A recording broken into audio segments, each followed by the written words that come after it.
আসসালামু আলাইকুম, কি অবস্থা, সবার কেমন আছেন? আজকে একটা ভিডিও আর কি দেখেন আপনাদের জন্য আর কি। আমি নিজেও দেখে বিষয়টা খুবই ভালো লাগছে ভিডিওটা দেখে। এই জন্য আপনাদের মাধ্যমে ভিডিওটা শেয়ার করলাম আর কি। আপনারা একটু শোনেন এবং দেখেন বিষয়টা আর কি। বাড়লেই যদি মানুষের বুদ্ধি বাড়তো তাহলে শেষ বয়সে প্রতিটি মানুষই কোটিপতি থাকতো। তুমি মাজায় গুজে রাখো অস্ত্র, তোমার বাপ মা পায় না বস্ত্র।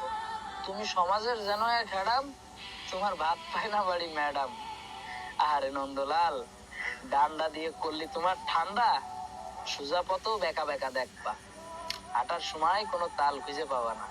তুমি নিজেরে করিসাও নষ্ট, তোমার বাপ মার বুকি অনেক কষ্ট। আর তুমি চার দোকানে বসে অন্য লোকের বিচার করতেছো। তোমার মতো নেতা আর হাড়ি ধরার তেনা, এই দুটোর ভিতর কোনো পার্থক্য খুঁজে পায় না। মানুষ যেহেতু মরণশীল, মরতে একদিন হবে। সময় থাকতে পরিবর্তন হও, নাইলে শেষ বয়সে ভিক্ষে করে খাতি হবে। কথা ঠিক আছে না? একদম সত্য কথা। এবং আপনারা আপনাদের কাছে তো এই ভিডিওটা অনেকের কাছে যাবে।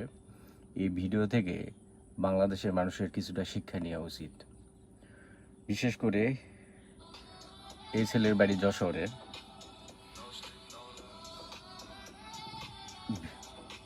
কথাটা খুব ভালো লাগছে আমার, এই জন্য আপনাদের মাধ্যমে আর কি দিলাম আর কি। ভালো থাকেন, বাই বাই।